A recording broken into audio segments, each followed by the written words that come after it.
Shalom, puji Tuhan, Bapak Ibu yang dikasihi dalam Tuhan Yesus Kristus. Kita bersyukur hari ini atas penyertaan dan campur tangan Tuhan yang begitu luar biasa di dalam kehidupan setiap kita.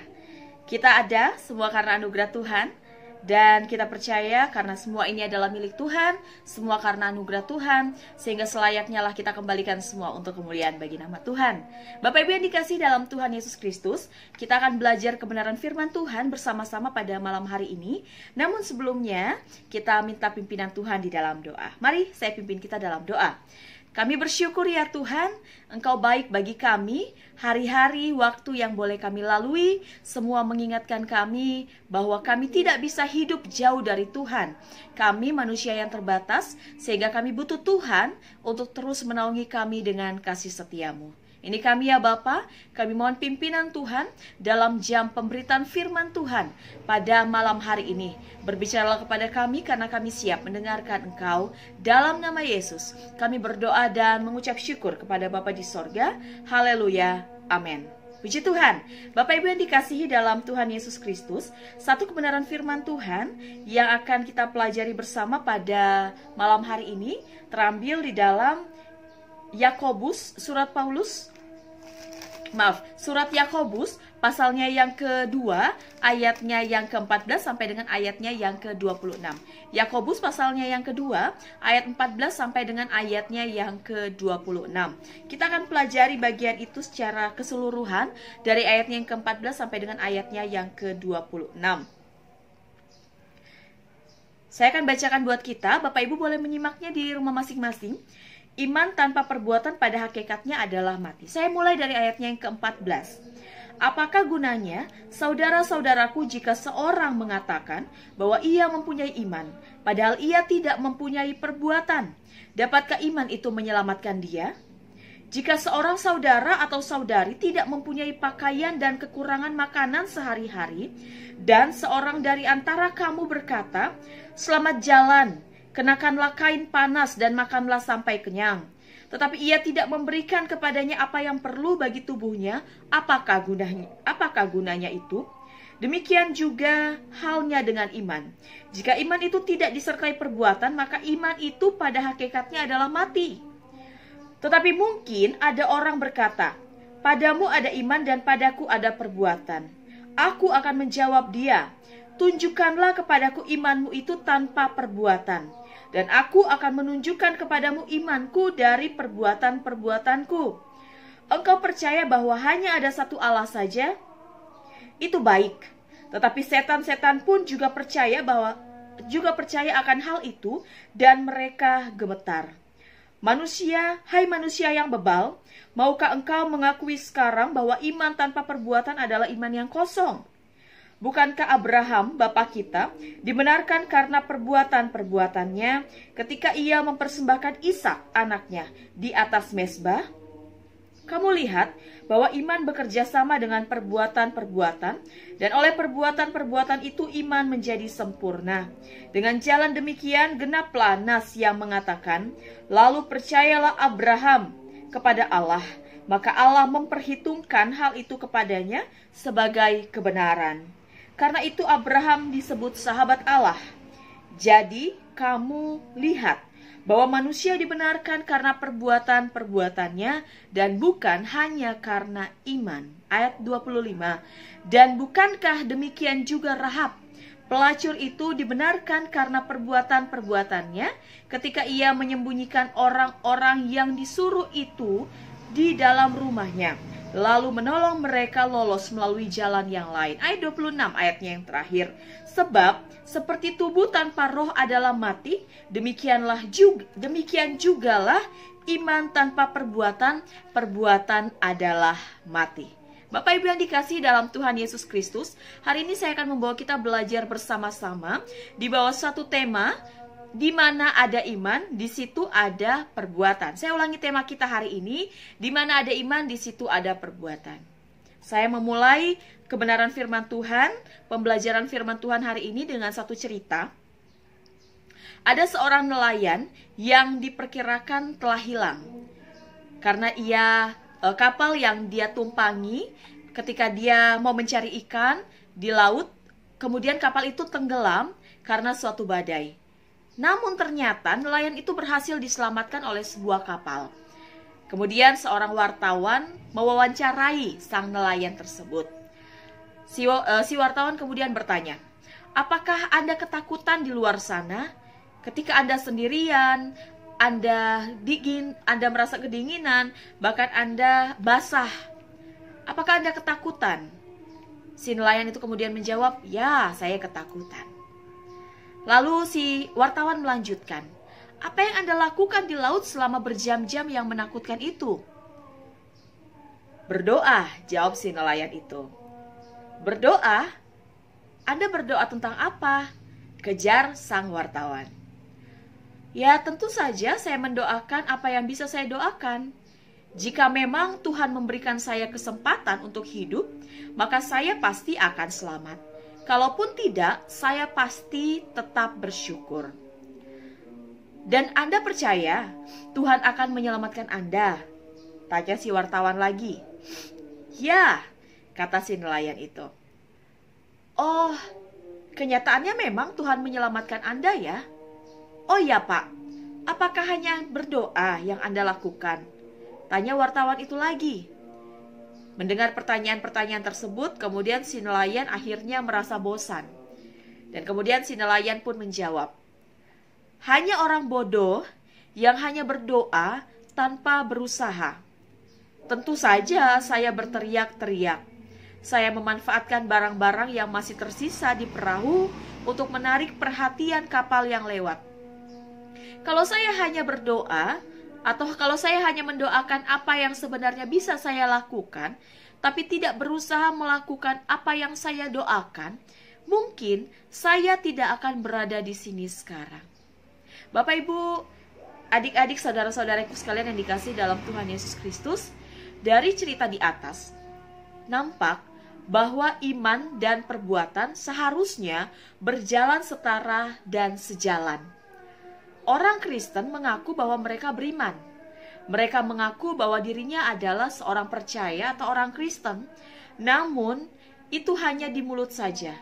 Pada kenyataannya, tidak banyak orang Kristen yang mengaku diri mereka beriman, namun ditunjukkan melalui perbuatan dan tindakannya. Di mana ada iman, seharusnya di situ ada perbuatan. Banyak orang Kristen ingin dibenarkan oleh Allah, tapi mereka tidak melakukan suatu hal yang menunjukkan bahwa mereka layak untuk dibenarkan oleh Allah. Tanpa perbuatan, maka iman itu pasti akan mati. Bapak Ibu yang dikasihi dalam Tuhan Yesus Kristus, dalam Yakobus pasalnya yang kedua, ayat yang ke-14 sampai dengan ayat yang ke-26 ini kita melihat bahwa ada dua macam jenis iman.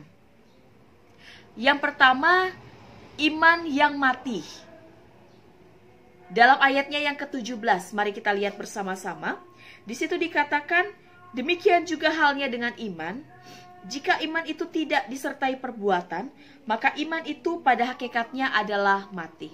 Iman pertama yang dimaksudkan di dalam Yakobus pasalnya yang kedua, ayat yang ke-17, dia sebutkan dengan iman yang mati.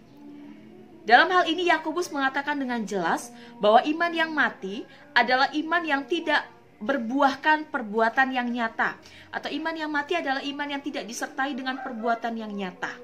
Iman yang hanya mengaku beriman saja di mulutnya, namun perbuatannya tidak menunjukkan hal tersebut. Perbuatannya tidak menunjukkan adanya iman yang nyata. Perbuatan yang nyata, iman yang benar-benar harus ditunjukkan dengan perbuatan yang nyata, bahkan perbuatan yang berguna bagi sesamanya. Dalam ayatnya yang ke-20 juga dikatakan bahwa iman yang mati ini juga disebut sebagai iman yang kosong. Dan kita bisa melihat di dalam ayatnya yang ke-15 dan ayatnya yang ke-16. Mari lihat sama-sama Bapak Ibu. Dalam hal itu, Yakobus memberikan suatu ilustrasi yang jelas tentang bagaimana iman harus dipraktekkan melalui perbuatan. Jadi iman bukan hanya dengan bersimpati melalui kata-kata, bukan hanya dengan mengatakan, oh kasihan ya orang itu, wah seandainya ada orang yang bisa tolong, seandainya semua orang mau untuk menolong, seandainya orang itu punya kesempatan atau punya keberuntungan yang sama dengan kita. Seandainya orang itu tidak berkekurangan, atau bahkan biasanya kita hanya bersimpati dengan doa kita. Kita mendoakan mereka yang berkekurangan tanpa adanya perbuatan yang nyata. Dan ini yang benar-benar Yakobus ungkapkan dalam ayatnya yang ke-15 dan ayatnya yang ke-16. Ayat yang ke-15 dikatakan, jika seorang saudara atau saudari tidak mempunyai pakaian dan kekurangan makanan sehari-hari. Ayat 16, dan seorang dari antara kamu berkata, selamat jalan, kenakanlah kain panas dan makanlah sampai kenyang, tetapi ia tidak memberikan kepadanya apa yang perlu bagi tubuhnya, apakah gunanya itu? Bapak Ibu yang dikasih dalam Tuhan Yesus Kristus, kita bisa melihat ya, pada kenyataannya, di zaman sekarang ini, ada banyak sekali orang-orang percaya yang mengaku bahwa mereka percaya, mereka beriman, mereka kemudian menunjukkan keimanannya dengan rajin beribadah, mendoakan kebutuhan orang lain, berbicara dengan pembicaraan teologis, bahasa-bahasa agamawi, dan memuji Tuhan dengan puji-pujian. Mereka mendoakan orang-orang miskin, mereka mendoakan orang-orang kelaparan yang sakit di luar sana. Namun pada kenyataannya tidak memberikan kontribusi yang nyata untuk mengatasi kemiskinan atau untuk menolong orang-orang yang ada dalam kelaparan tersebut. Mendoakan permasalahan sosial, namun tidak bergerak untuk mengatasi atau menolong, memberikan solusi atas persoalan tersebut. Ini sama nih dengan kehidupan kita juga seperti itu ya seringkali Bapak Ibu. Kita katakan bahwa kita beriman, kita percaya, namun kita tidak tunjukkan itu dalam perbuatan. Anak-anak sekolah, anak-anak dalam pendidikan. Seringkali kita bilang, saya beriman kok Tuhan kasih saya lulus. Tuhan, saya beriman kok bahwa Tuhan akan memberikan saya nilai yang baik. Tuhan akan menolong saya supaya saya dapat ranking. Tapi pada kenyataannya kita tidak mau belajar. Pada kenyataannya kita malas-malasan. Tapi pada kenyataannya kita tidur terus, rebahan terus. Bagaimana mungkin Tuhan bisa memberikan, bagaimana mungkin Tuhan memberikan nilai yang baik, prestasi yang baik buat kita, kalau tidak kita usahakan dengan perbuatan kita. Bapak Ibu yang dikasih dalam Tuhan Yesus Kristus, seringkali juga kita yang dalam sakit penyakit, seringkali pun seperti itu. Saya tidak bilang bahwa iman itu, iman tidak bisa mendorong adanya mujizat, tidak seperti itu Bapak Ibu. Iman yang benar pasti akan menumbuhkan, menghasilkan mujizat. Itu sangat mungkin terjadi. Namun pada kenyataannya seringkali kita melalaikan perbuatan. Seringkali kita hanya beriman, tapi untuk minum obat atau untuk pergi ke dokter, kita seringkali bilang, enggak lah, saya hanya beriman. Bapak Ibu, Tuhan menganugerahkan hikmat, Tuhan memberikan kebijaksanaan bagi manusia, Tuhan memberikan hikmat bagi dokter, bagi para perawat, bagi para tenaga medis, untuk menjadi saluran penyembuhan bagi kita. Sehingga ketika kita sakit, seharusnya hikmat itu juga kita pakai untuk kemudian kita beriman bahwa Tuhan tolong, namun kemudian kita buktikan dalam perbuatan ketika kita pergi ke dokter, kita minum obat, kita mencari penyembuhan dari dokter, kesembuhan dari obat-obatan dan lain sebagainya.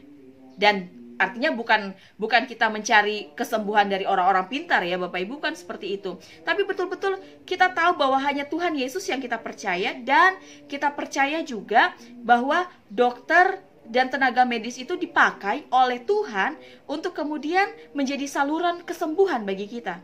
Sehingga nyata iman dan perbuatan berjalan bersamaan. Bapak Ibu yang dikasih dalam Tuhan Yesus Kristus, poin pertama yang bisa kita pelajari bahwa iman harus disertai dengan perbuatan, karena iman yang dimaksud dalam poin pertama, dalam jenis iman yang pertama adalah iman yang mati. Iman yang mati itu seperti tong kosong, artinya seperti not action talk only ya.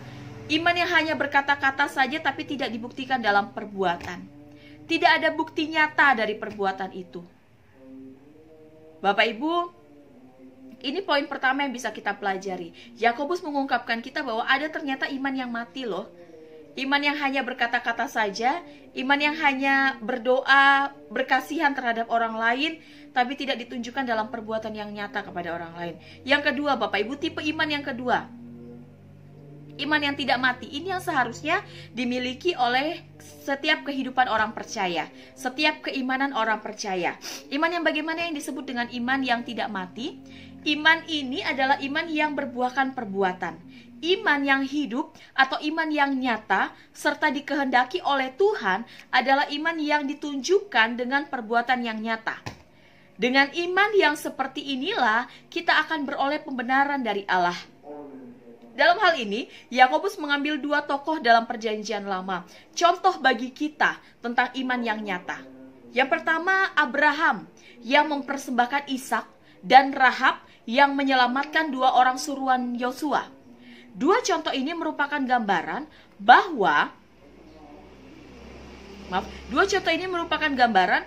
iman seperti inilah yang diinginkan oleh Tuhan untuk dimiliki oleh setiap orang percaya. Ada iman yang kemudian dibuktikan di dalam perbuatan. Ada iman yang kemudian menghasilkan perbuatan yang nyata. Bukan hanya iman di kata-kata, tapi betul-betul iman yang dibuktikan di dalam perbuatan. Mereka dibenarkan oleh Allah, Bapak Ibu Saudara sekalian. Percaya, mereka mengimani secara utuh dan sepenuhnya tanpa suatu keraguan adalah hal yang penting. Namun, akan lebih baik lagi, akan lebih penting lagi jika iman itu kemudian ditunjukkan dalam perbuatan. Dalam hal ini, pembenaran akan kita dapatkan ketika kita berhasil menunjukkan iman kita melalui perbuatan secara nyata, perbuatan kita yang nyata untuk sesama kita dan untuk kemuliaan bagi nama Tuhan. Bapak Ibu, kita akan dianggap sebagai orang yang benar ketika kita berhasil menunjukkan perbuatan sebagai buah dari iman yang kita miliki. Ada dua kriteria iman yang sudah kita bicarakan hari ini, Bapak Ibu. Iman yang mati dan iman yang hidup, atau iman yang benar. Iman yang hanya di kata-kata saja dan iman yang betul-betul dibuktikan di dalam perbuatan yang nyata. Yakobus dengan tegas mengatakan hal ini dalam ayatnya yang ke-22, bahwa iman bekerja sama dengan perbuatan, maka perbuatan-perbuatan tersebut akan membuat iman itu menjadi sempurna. Dan kesempurnaan itulah yang dapat membuat Allah berkenan untuk kemudian membenarkan kita. Hudson Taylor adalah seorang misionaris yang melayani di Inggris. Suatu hari ia didatangi oleh seorang perempuan miskin dan anaknya yang sedang kelaparan. Lalu mereka dua orang ini meminta bantuan dari Taylor. Dan apa yang kemudian Taylor lakukan? Taylor memang berdoa. Namun Taylor tahu bahwa bukan hanya doa yang tengah dibutuhkan oleh perempuan itu, melainkan tindakan yang nyata. Oleh karena itu kemudian Taylor memberikan uangnya kepada perempuan itu supaya digunakan untuk membeli makanan. Dari cerita hidup Hudson Taylor ini kita belajar bahwa kita tidak dapat membantu seorang miskin yang kelaparan tanpa melakukan suatu tindakan yang paling nyata untuk orang tersebut. Kita tidak dapat hanya mendoakan, menaruh rasa kasihan, dan menghiburnya dengan kata-kata manis, tetapi kita harus melakukan sesuatu. Misalnya, kita memberinya makanan, atau kita memberinya uang, atau apa yang dapat kita berikan kepada orang itu. Jadi saudara-saudara sekalian, Bapak Ibu yang dikasihi dalam Tuhan Yesus Kristus, jelas bahwa iman harus ditunjukkan dengan perbuatan kita yang nyata. Kalau kita hanya bilang bahwa kita beriman, Tuhan akan cukupkan, tapi kita tidak kerja, artinya iman kita mati. Kalau kita hanya bilang bahwa saya beriman, tapi saya beriman bahwa Tuhan akan penuhi segala yang saya butuhkan, tapi kita hanya ongkang-ongkang kaki di rumah, artinya iman kita mati. Kalau kita katakan sekali lagi, kalau kita katakan sebagai anak sekolah, Tuhan pasti akan kasih saya prestasi, Tuhan pasti akan kasih saya keberhasilan, akan kasih saya hal-hal yang luar biasa untuk masa depan, tapi kerjaan kita nggak pernah belajar, hanya rebahan di rumah, malas-malasan hanya main di rumah, itu iman yang mati. Namun Bapak Ibu, kita belajar sama-sama hari ini, Tuhan mau menuntut kita untuk punya iman yang sempurna, iman yang disertai dengan perbuatan. Iman yang bukan hanya bicara di mulut saja, tapi betul-betul dibuktikan dalam tindakan yang nyata. Kita belajar dari kisah nelayan itu tadi yang di awal, kita belajar dari kisah Abraham yang menyatakan imannya melalui perbuatan ketika dia menyerahkan anaknya Ishak. Kita belajar dari kisah Rahab, kita belajar juga dari kisah Hudson Taylor yang bukan hanya berdoa tapi dia melakukan tindakan yang nyata. Dia membantu orang miskin, dia memberikan apa yang dia miliki. Dan Bapak Ibu yang dikasih dalam Tuhan Yesus Kristus, bagaimana dengan diri kita? Apakah iman kita adalah iman yang hidup, ataukah iman kita adalah iman yang mati? Ataukah kita hanya bicara bahwa oh kita harus mengasihi, kita harus begini dan segala macam, tapi kita tidak pernah tunjukkan itu di dalam perbuatan yang nyata? Bapak Ibu yang dikasih dalam Tuhan Yesus Kristus, tanpa perbuatan, iman kita adalah sesuatu yang kosong. Ada satu bagian firman Tuhan yang mengatakan, bagaimana mungkin seorang manusia mengatakan bahwa ia mengasihi Allah yang tidak dilihatnya, tapi dia membenci manusia atau sesamanya yang dapat dilihat dengan matanya. Artinya apa? Iman kita kepada Allah, kita tidak bisa buktikan. Kasih kita kepada Allah, mungkin kita bisa berkata-kata, kita bisa Tuhan tahu hati kita, ya. Kita bilang Tuhan tahu hati saya bahwa saya mengasihi Tuhan dan lain sebagainya. Tapi bagaimana kemudian kita bisa buktikan bahwa kita mengasihi Allah? Yaitu dengan kita mengasihi sesama kita. Dengan kita membuktikan kasih itu, dengan kita membuktikan iman itu di dalam perbuatan kita, membawa dampak bagi sekitar kita. Dan dan iman kita itu kemudian kita bawa perubahan di dalam diri kita. Oh, saya beriman bahwa Tuhan akan tolong saya sehingga melalui perbuatan saya akan bekerja keras. Oh, saya beriman bahwa Tuhan akan berikan saya keberhasilan dalam masa depan. Oleh karena itu dalam perbuatan saya akan belajar dengan giat. Oh, saya beriman bahwa Tuhan akan memberikan segala sesuatu yang terbaik bagi hidup saya. Sehingga melalui perbuatan kita juga melakukan hal yang terbaik. Sesuai dengan kemampuan kita. Kita pergunakan semaksimal mungkin kemampuan kita untuk kita lakukan yang terbaik. Sehingga benar-benar iman kita buktikan di dalam perbuatan kita. Bapak Ibu yang dikasih dalam Tuhan Yesus Kristus, sekali lagi pada hakikatnya iman tanpa perbuatan adalah mati. Mari kita punya iman yang bukan hanya di mulut saja, namun kita sampaikan, namun kita nyatakan di dalam perbuatan kita. Sehingga dengan demikian kita boleh dibenarkan di hadapan Allah. Bapak Ibu, hari ini saya berhenti sampai di sini. Mari tunjukkan iman kita melalui perbuatan yang nyata dari dalam diri kita, sehingga di mana ada iman, di situ ada pula perbuatan. Dan Tuhan memampukan kita untuk melakukan kebenaran ini. Mari kita berdoa. Bapa dalam kerajaan sorga, kami bersyukur Tuhan baik bagi setiap kami. Kami percaya Tuhan menunggukan firman-Mu bagi hidup kami. Sehingga iman kami bukan menjadi iman yang kosong, tapi betul-betul iman kami menjadi iman yang hidup, di mana kami nyatakan di dalam perbuatan hidup kami sehari-hari. Ini kami semuanya Bapa, kami bersyukur, kami mohon peneguhan dari Tuhan atas kebenaran firman Tuhan ini, dan kami mohon kekuatan dari Tuhan untuk kami menjalani hari-hari kami. Terima kasih Bapa, terima kasih Tuhan Yesus. Setelah ini kami akan berdoa bersama-sama, berdoa buat setiap jemaat yang sakit, dalam nama Yesus Tuhan pulihkan. Kami berdoa untuk Ibu Daud Igen, berdoa untuk Bapak Parno Muyo, berdoa untuk Bapak Martin Masih dan Ibu. Kami berdoa untuk Bapak Yosep. Kami juga berdoa Tuhan untuk orang-orang tua dalam jemaat kami. Ada Ibu Markus, ada Pak Basmi, ada Ibu Asmadi, ada Ibu Warsinem, ada Ibu Ciwin Tuhan. Ada orang-orang tua yang lain yang tidak dapat kami sebutkan satu persatu. Kami percaya Tuhan yang terus berikan kesehatan, kekuatan, Tuhan terus menjamah pulihkan, berikan sukacita, damai sejahtera. Anak-anak dalam pendidikan, kami terus pertaruhkan ke dalam tangan Tuhan. Walaupun saat ini masih sekolah, kuliah online, tapi kami percaya ada hikmat marifat dari Tuhan yang nyata bagi kehidupan anak-anak, cucu-cucu dalam keluarga kami. Kami berdoa juga Tuhan untuk setiap kami dalam tugas pekerjaan. Tuhan mampukan kami, berikan hikmat akal budi bagi setiap kami. Bagi yang sedang mencari pekerjaan, kami juga percaya Tuhan beri berikan yang terbaik, berikan pekerjaan yang terbaik bagi setiap kami.